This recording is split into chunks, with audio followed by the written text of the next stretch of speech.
وەکو کەسێکی یاسایی پێم بڵێت بڕیارەکەی دادگای فیدراڵی عێراق چارەنووس هەرێمی کوردستان بەکوێ دەگەیەنێت؟ دوای دەرچوونی بڕیارەکەی محکمە ئیتحادی عێراق سەبارەت بە ئەو پرۆژە سەبارەت بە یاسای نەوت و گازی هەرێمی کوردستان کە بڕیاریان بۆدا یاسای نەوت و گازی حکوومەتی هەرێمی کوردستان کە ساڵی 2007 دەرچووە یاسایەکی ئەم یاسایە پێچەوانەی دەستوری عێراقیە.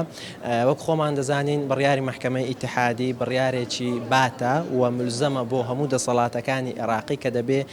پێوەی پابەند بن. خوێنەوەی وا خوێندنەوە کرا لە کوردستانەوە کە ئەم بڕیارێکی سیاسیە و لە کاتی خۆیدا نەبووە ئەم بڕیارە تەوقیتێکی سیاسی بووە، بەڵام ئێمە ئەگەر واقعیان تەمەشا بکەین محکمەی ئیتحادی دەسەڵاتی تەواوی هەیە لە یەکلاییکردنەوەی ئەو داوایانەی کە دێتە بەردەمی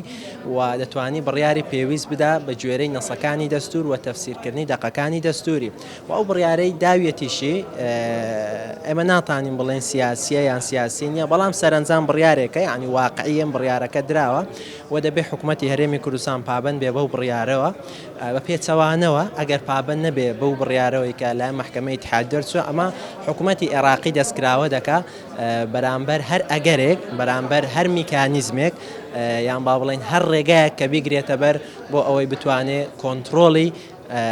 با بڵێن چێلگە نەوتەکانی حکوومەتی هەرێمی کوردستان بکە بیگەڕێنەوە سەر حکوومەتی عێراقی. وەکو کەسێکی یاسایی پێم بڵێت بڕیاری ئابووری سربەخۆی حکوومەتی هەرێمی کوردستان کە لە ساڵی 2014 دەرچوو ئایا بڕیارێکی تاگلایانە بوو یاخود بڕیارێکی گشتگیر بوو؟